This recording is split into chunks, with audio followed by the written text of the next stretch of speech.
Colombo est arrivé, Colombo, yeah.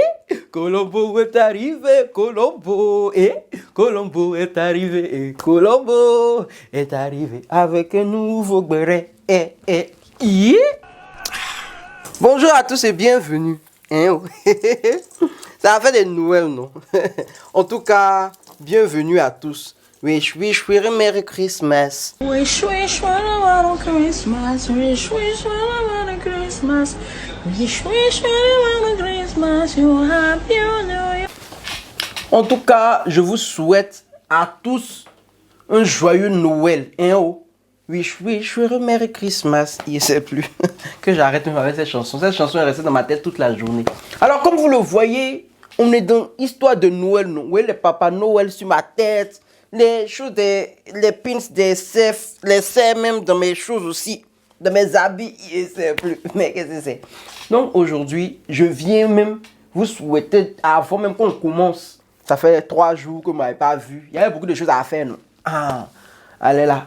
C'est la fin de l'année. Que nous tous, on puisse rentrer même dans 2023 pour que le béret même puisse être même de taille.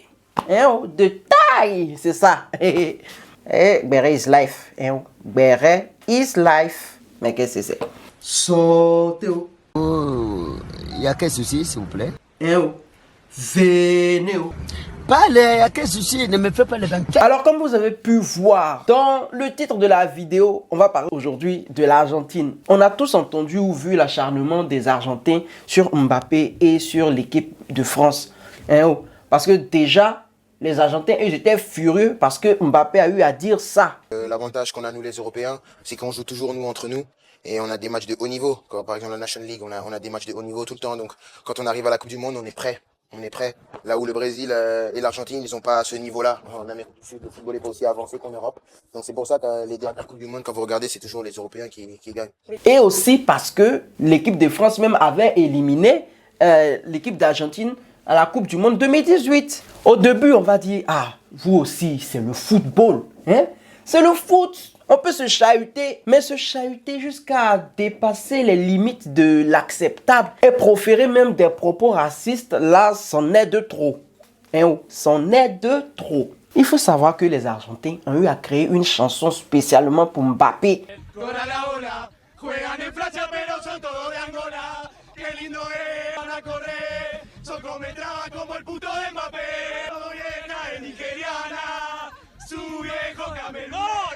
Et à voir les vidéos qui circulent ça et là, on peut dire même que la chanson est populaire auprès des Argentins. Donc on s'est dit que non, c'est le football, c'était la Coupe du Monde, tout ça, que bon après ça va cesser. Mais même après avoir gagné la coupe, après avoir eu cette coupe, soulevé la coupe, ils ont continué à se moquer de l'équipe de France et des Français. Et là les Français ont pété un plomb. Ils ont commencé à dire non, mais c'est pas normal. Ils ont commencé à montrer leur mécontentement vis-à-vis du comportement des Argentins. Je vais diminuer un peu cette lumière-là. Elle me frappe trop. Mais qu'est-ce que c'est? Ça me frappe trop sur le côté, je suis pas concentré.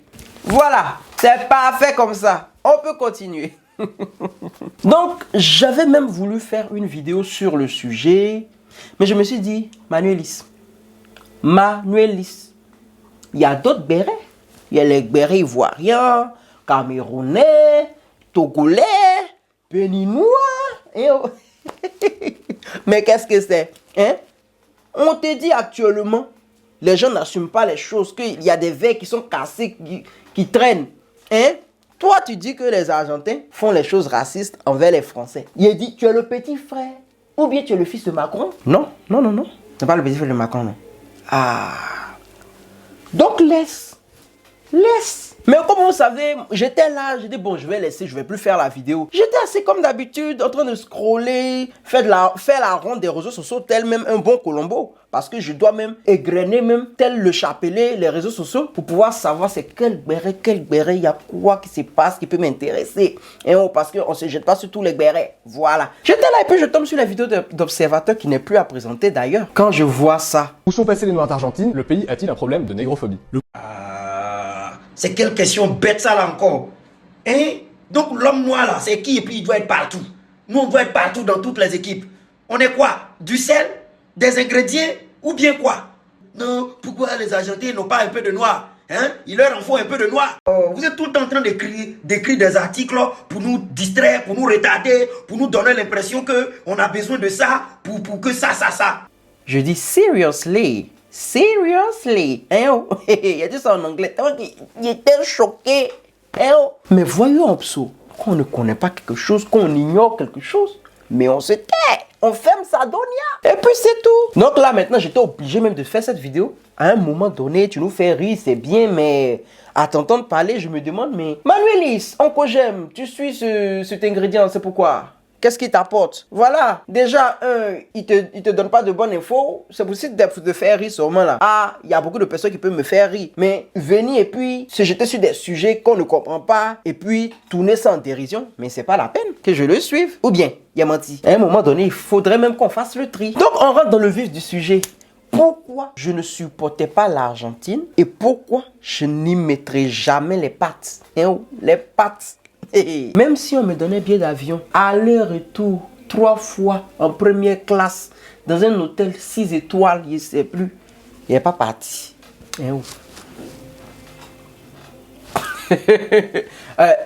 À vrai dire, je ne veux pas partir. Donc, prenez vos stylos et vos cahiers. Voilà, on va commencer un petit cours d'histoire. Parce que c'est de ça qu'il s'agit. Voilà. Il faudrait qu'on mette les points sur les i. Moi aussi, je viens prendre stylo et cahier. Mais qu'est-ce que c'est? Je dis, prenez vos stylos et cahier. C'est moi, je suis le professeur. Et bien, là, je vais prendre le stylo. Mais qu'est-ce que c'est? Je crois qu'après cette vidéo, il y a beaucoup qui vont comprendre des choses et verront les choses différemment. Quand on parle d'affaires d'Argentine et puis ils disent, ah, vous exagérez, vous exagérez. Comme vous pouvez le constater, l'Argentine est un pays d'Amérique latine, d'Amérique du Sud, où la population est à 99,5% blanche. Bon, ce taux même, on doit vérifier pour voir même si c'est pas 100%. Il y a d'autres qui vont dire, ah, tu exagères. C'est vrai que j'exagère, mais dans la tête des Argentins, eux, ils sont à 100% blancs. Ils sont plus blancs que les Européens. Voilà. Mais ça, c'était pas le cas avant. Avant, il y avait des Noirs. En 1778, les Noirs et les mulâtres, quand on dit mulâtre, c'est quelqu'un métissé d'un parent noir et d'un parent blanc. Maintenant, on a l'habitude de dire métis. Alors, ces Noirs et ces mulâtres-là représentaient 30% de la population d'Argentine. Selon les statistiques, en ce moment-là, il y avait 24 000 personnes qui vivaient dans la capitale de l'Argentine, Buenos Aires. Et sur ces 24 000 personnes-là, il y avait 7 000 personnes noires et mulâtres. Mélangé, tout confondu. En 1887, soit 109 ans après, la même population de Noirs et mulâtres de Buenos Aires est passée de 30% à 2%. Oui, vous avez bien entendu, 2%. Vous allez me dire, mais où sont passés tous les Noirs? Que s'est-il donc passé? Voilà la question même qu'on doit se poser. Il faut savoir qu'en Argentine, comme dans tous les pays d'Amérique latine, il y a eu des Noirs. Pour ceux qui se rappellent de nos cours d'histoire en classe de CM2, la traite négrière s'est faite entre l'Amérique, l'Europe et l'Afrique. Les Africains étaient déportés en Amérique pour aller travailler dans les champs de coton et en même temps ramasser les permis de conduire. Je sais plus. En fait, à l'ancienne, quand ils ramassaient le coton, ils trouvaient des petits permis de conduire. Après, ces matières premières-là étaient envoyées vers l'Europe parce que les Européens avaient besoin de matières premières. Et après, on nous envoyait des pacotilles, chez nous en Afrique. Comme vous le savez, de petits draps, serviettes, les conneries, les pacotilles, les petits bijoux qui brillent un peu. Alors que ça vaut rien. Ainsi, pour nous soutirer, nos bras valides et repartir encore en Amérique. Ainsi, ça tournait comme ça. Donc, les conquistadors, les Christophe Colomb, les Vasco de Gama, je sais plus, Français, Espagnols, en tout cas les Européens, toute la clique des Européens a débarqué en Amérique. La première des choses qu'ils ont remarqué, c'est que la terre était fertile, la terre regorgeait de beaucoup de richesses qu'ils pouvaient exploiter, voilà, parce que ça manquait chez eux. Donc ce qu'ils ont fait d'abord, c'est de mettre les Indiens, les indigènes qui étaient là, en esclavage, comme ils savent bien le faire. Mais arrivé un moment, les indigènes ont commencé à se rebeller. Ils ont vu que c'était de la foutaise, de venir se faire exploiter comme ça, travailler de force. C'en était de trop. Il faut savoir qu'ils n'étaient pas habitués à ce rythme de travail-là, sans se reposer, sans manger ni boire. Voilà. Sans oublier aussi les maladies que les Européens avaient envoyées avec eux. C'est-à-dire la fièvre jaune, le choléra, tout ça.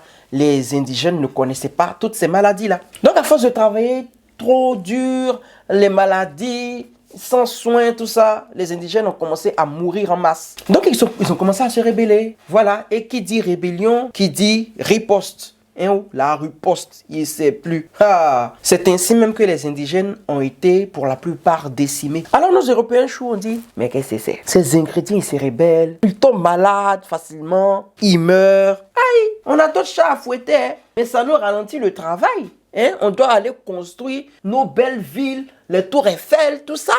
Hein? Mais c'est quoi? Donc ils se sont dit, mieux vaut même, hein, on va chercher une main d'œuvre ailleurs, une main d'œuvre plus forte, qui a l'habitude même de travailler même la terre. C'est ainsi qu'ils ont pris leur petit baluchon, ils sont montés sur leur bateau et sont venus en Afrique. Hein, oh. Alors la plupart des Noirs qui avaient été déportés en Argentine venaient de l'Angola, de la Guinée, des deux Congos, Brazza et Kinshasa, donc faisaient partie du grand groupe de Bantou. Donc comme vous le voyez sur la carte, c'est toute la partie en marron qui était le grand groupe Bantou. Au total, 11 millions d'Africains ont été déportés vers l'Amérique latine. Avec ce grand nombre même d'Africains déportés en Amérique latine, dans certaines grandes villes même en Argentine, la plupart des gens étaient noirs. Leur travail, c'était de travailler dans les champs, être domestique, traire les vaches, et même, ils travaillaient aussi dans l'artisanat. C'est-à-dire, ils pouvaient faire des, comment on appelle ça, ce qu'on peut se souffler, des nattes, tout ça. Mais tout l'argent qu'ils gagnaient, tout allait dans les poches de leur patron. C'est de ça qu'il s'agissait. Maintenant qu'on sait qu'il y avait des Africains en Argentine, et comment ils sont arrivés là, la question qu'on se pose, c'est où sont donc-ils tous passés? Ce qu'il faut savoir, c'est que l'Argentine a eu plusieurs guerres contre le Pérou, l'Uruguay, le Paraguay, et devinez qui était placé en première ligne. Ce sont les Noirs, évidemment, qui étaient placés en première ligne, qui faisaient office de chair à canon. Le pouvoir en place en ce moment-là, avec à sa tête le deuxième président de l'Argentine, Domingo Sarmiento, a forcé alors les Afro-Argentins à faire la guerre. Les Noirs étaient enrôlés de force pour pouvoir entrer dans l'armée. Il faut savoir que en 1853, c'est-à-dire quelques 20 ans avant cette guerre-là, l'esclavage était déjà aboli. Bon, on va dire sur les papiers, aboli, mais il y a d'autres qui avaient encore des esclaves, mais l'esclavage était aboli en Argentine. Donc les propriétaires d'esclaves étaient obligés de céder leurs esclaves aux autorités, à l'État, pour qu'ils puissent être enrôlés dans l'armée. Et ainsi livrer même la guerre d'indépendance pour l'Argentine. On leur disait, vous savez, après la guerre, vous serez bien mis, on va vous récompenser, on va vous féliciter. Mais nous tous on sait qu'en guerre, quand tu vas, c'est pas sûr que tu vas revenir. Donc, à vrai dire, même si moi on me dit ça, c'est pas sûr que je vais partir. Mais les Afro-Argentins n'avaient pas le choix, puisqu'ils étaient mis à l'écart dans la société. C'était seulement dans l'armée qu'on les embauchait. On les embauchait plus ailleurs. Plus question d'artisanat, plus question de domestique. Voilà. Donc pendant 5 ans, il y a eu la guerre contre le Paraguay. C'est là que tout s'est passé de 1865 à 1870. Pendant ces 5 années-là, les Argentins et les Paraguayens se sont dit leurs deux mots de même famille.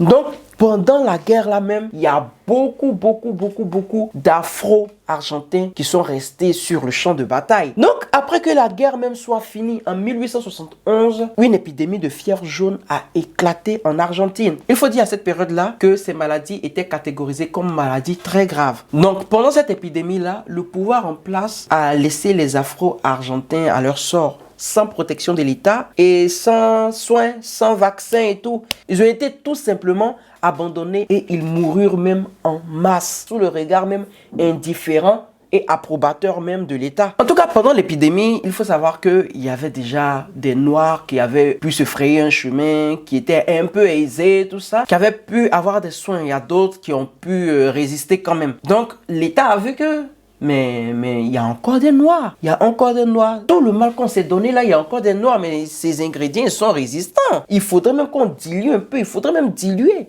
Mais qu'est-ce que c'est? C'est ainsi même que l'État argentin a décidé de mettre en place une politique de blanchiment racial. Ils ont appelé tous les Européens. Ils ont dit aux Européens, venez, venez mes enfants. Venez même, vous allez venir blanchir même la population parce qu'on sent qu'il y a trop de taches. Il y a des taches noires dans la population. Vous-même, vous connaissez les Européens, non? Ils ont dit, ok, nous-mêmes, on aime voyager avant. Et puis, vous allez venir même nous dire, même venez. Aïe! Quelque chose même, on ne nous dit pas venez, mais on vient. Et puis, quand elle nous dit venez. Donc, venez là. Ils sont venus, ils ont pris leur grand-père, grand-mère. Ils sont venus en tout cas. Ils sont venus. En venant, il y a plein de criminels nazis. Les gens de Hitler là. Voilà. Vous savez que eux et puis les Noirs là. Il n'y a pas camaraderie entre eux. Ils sont pas en bon terme. Ils font pas bon ménage. Ils ont trouvé aussi refuge en Argentine vu qu'ils devaient fuir leurs crimes, tout ça là. Des séries. Quand c'est passé La Deuxième Guerre mondiale. Ça s'est déroulé entre le 1er septembre 1939 et le 2 septembre 1945. 1939. Oh, 1939. Ah, André me s'est trompé ici. Mais qu'est-ce que c'est? Donc quand les Blancs sont arrivés, tout a changé. C'est ainsi même que les Noirs argentins ne supportaient plus le fait d'être noirs. Eux, ils ont commencé à chercher des solutions même pour pouvoir même se métisser avec les Blancs. Parce que plus tu es clair, plus tu vis mieux. Plus on ne t'embête pas. Donc il y a plein de Noirs qui ne pouvaient plus vivre en Argentine. Ils ont trouvé que l'Argentine était invivable pour eux. Donc ils sont allés au Brésil, en Colombie, etc. Les femmes noires, elles, de leur côté, pensaient que pour assurer un avenir moins douloureux à leur progéniture, devraient à tout prix se métisser avec les Blancs. Petit coucou. Big up même à nos sœurs Baoulé-Chou. Je sais plus. Donc, à force d'essayer de sauver la vie future de leurs enfants, la descendance des Noirs s'est blanchie au fur et à mesure, à une vitesse grand V. En 1905 même, il y a un journaliste argentin, Juan José de Souza Rey. Oui, non aussi. L'eau, non, il sait plus. Il avait même déclaré dans un de ses articles, petit à petit, cette race s'éteint. La race perd sa couleur d'origine dans le mélange. Il devient gris. Il se dissout, ça s'éclaircit. L'arbre africain produit des fleurs blanches caucasiennes. Ça voulait tout dire. Il était content même du fait que au fil du temps, tous les enfants qui naissaient étaient métis, vraiment clairs ou blancs. En tout cas, ils ont tout fait. Ils ont fait de leur mieux pour pouvoir faire disparaître les Noirs de leur pays. Actuellement, il y a moins de 1% de la population argentine qui est noire. Cours d'histoire terminé. Revenons à nos moutons. Allez déposer même vos cahiers. Après, vous allez lire. Interrogation demain. Je sais plus. Comme vous pouvez le voir, à cause de leur peau blanche, grâce au blanchiment que j'ai eu à citer plus haut, les Argentins se prennent pour les fesses du pape. Pour faire court, ce sont les Maghrébins même des Amériques. Ils agissent même comme les Maghrébins en Afrique. Si tu demandes à un Brésilien ou à un Uruguayen ou à un gars de l'Amérique latine, il va te dire que les Argentins se prennent pour des Européens alors qu'ils ne sont pas des Européens. Et leur comportement même envers même les autres populations d'Amérique latine même laisse à désirer. Déjà, on a tous vu ici leur comportement. Pour ceux qui ont remarqué les matchs de la Coupe du Monde, après nous avoir gagné le Pays-Bas, au lieu de venir saluer les autres joueurs du Pays-Bas pour leur dire ah vous n'avez pas démérité, en tout cas c'était un très bon match, tout le travail qu'ils ont eu à faire là c'est de se moquer des gens du Pays-Bas, les narguer même, tel même des gamins. Mais qu'est-ce que c'est? Comme par exemple, il y avait une vidéo qui avait été postée sur Instagram, il y avait une fille dedans qui commentait pour dire ah moi je suis en Argentine, je suis black et c'est vraiment pas possible tout ça. Voilà, après j'ai eu à discuter avec elle en inbox, elle a dit ah ça là, la vie en Argentine là c'est pas possible pour un black day qui sont racistes même jusqu'aux os. Parce que quelqu'un en Argentine peut tenir même des propos racistes envers toi. Personne ne va brancher, personne même ne va essayer de le recadrer. Et même au contraire, ils vont rire de ça. Et qu'elle ne comprend pas pourquoi des blacks et de surcroît des Africains puissent les soutenir. Dans une autre vidéo, on voit une journaliste française en train de faire son interview en Argentine, dans la foule. Pendant même que les joueurs argentins étaient rentrés au pays avec la Coupe du Monde, tout ça. Pendant que tout le monde était content. Rebelote.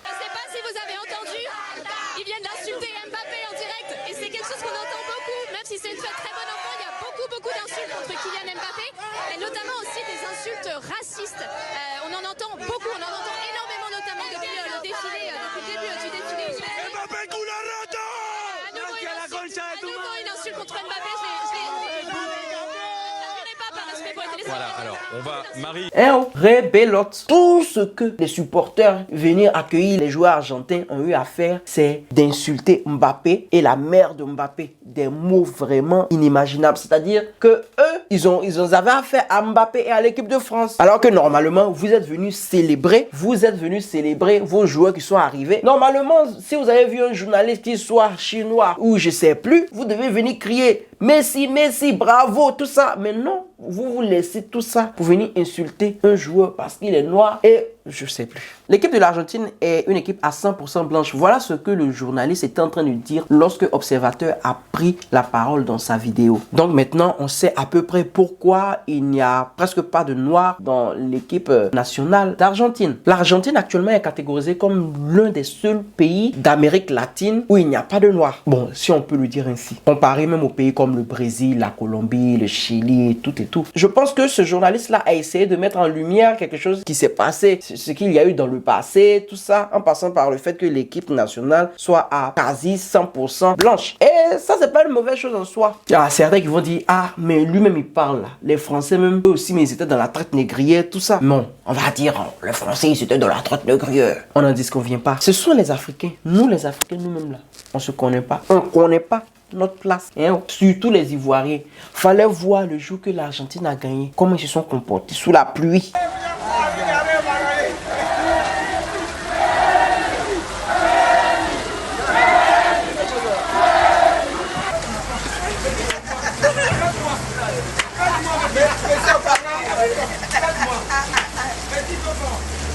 Voilà Ariel Chenet même qui allait faire chanson pour les Argentins. Bon, on danse à la martinette, à la martinette, à la martinette, à la martinette. On danse à la... Alléluia, le Messie nous a sauvés. Alléluia, Messie nous a sauvés. Ça fait rire. Sans oublier Elon de Kiff No Beats, qui allait faire jusqu'à son clip. Le gars là, 7 ballons d'or. Messi. Et puis toi, tu n'as pas peur. Messi. Si t'as pas de respect pour ton père et ta mère, au moins faut respecter Messi le coach. Chose qu'il a supprimé 1 à 2 jours après. Bon, je sais pas si c'était affaire de droit d'auteur ou bien en tout cas, il a supprimé la vidéo. Bon, on dit école est bon là. C'est ça. Voilà une petite partie.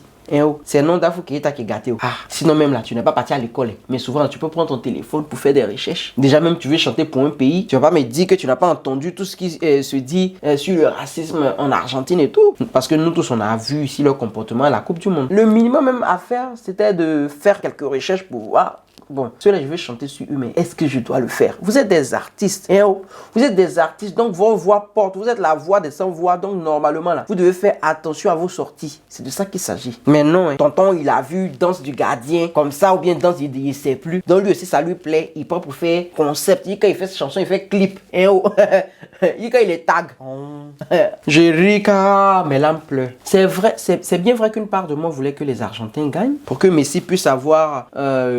la Coupe du Monde pour pouvoir ajouter ça à son palmarès. Mais une autre part de moi ne voulait pas que les Argentins gagnent parce que je connaissais cette histoire-là. Je préférais même que la France gagne plutôt que les Argentins gagnent parce que la France, eux au moins, même s'ils sont hypo souvent avec nous, ils sont hypo avec nous, mais ils nous font croquer un peu souvent. Ah, avoir des miettes là, c'est mieux que rien. En fait, c'est ce que certains proverbes disent que mieux vaut tu restes avec ton pire ennemi que tu connais qu'avec un nouveau ami que tu connais pas.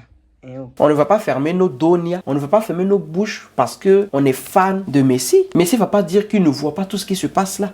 On est tous ici sur les réseaux sociaux. Messi ne va pas dire qu'il n'entend pas tout ce qui se dit ou de la manière que les supporters insultent Mbappé. Il ne va pas dire qu'il n'a jamais entendu cette chanson.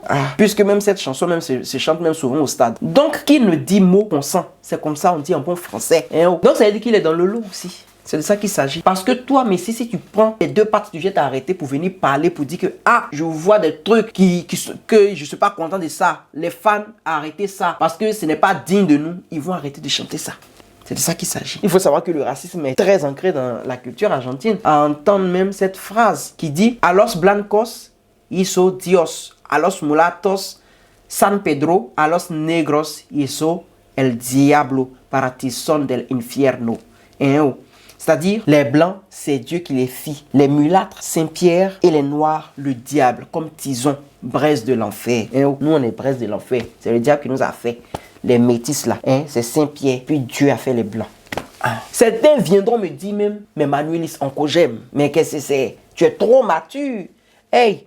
Souvent, toi, tu dis les deux mots de même nature. Certains vont venir dire non, c'est du passé. C'est pas du passé parce que ça continue actuellement. Voilà, c'est de ça qu'il s'agit. Parce que ce qui se passe sur les réseaux sociaux, là, c'est pas le passé, c'est le présent. Voilà. Et souvent, il faudrait qu'on tape souvent un peu sur la table, qu'on dise les deux mots de même nature aux gens. Voilà, on prend pas tout pour rire. Et déjà, le comportement d'observateur face à ça, il n'essaie même pas d'essayer de voir pourquoi le journaliste a dit ça. Et lui, il vient se braque parce qu'il doit faire des vidéos pour que les gens viennent liker, pour qu'il ait les vues, pour que son argent va tomber. C'est ça. Mon cher, j'en ai trop dit. Alors, comment se passe cette fin d'année? Il nous reste quelques 6 jours, 7 jours, il ne sait plus. En tout cas, il nous reste plus longtemps. Voilà. J'espère que vous vous portez bien et que tout va bien. Et si ça va pas, ça va aller parce que ici, là, c'est la bonne humeur, c'est la santé. Vous et moi, on est ensemble jusqu'à la gare, la main dans mon main.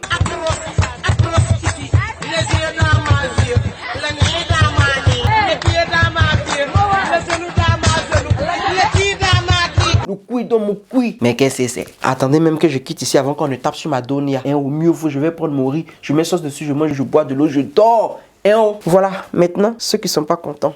Bisous là-bas. Tu n'es pas content, la petite est trop fâchée, là-bas.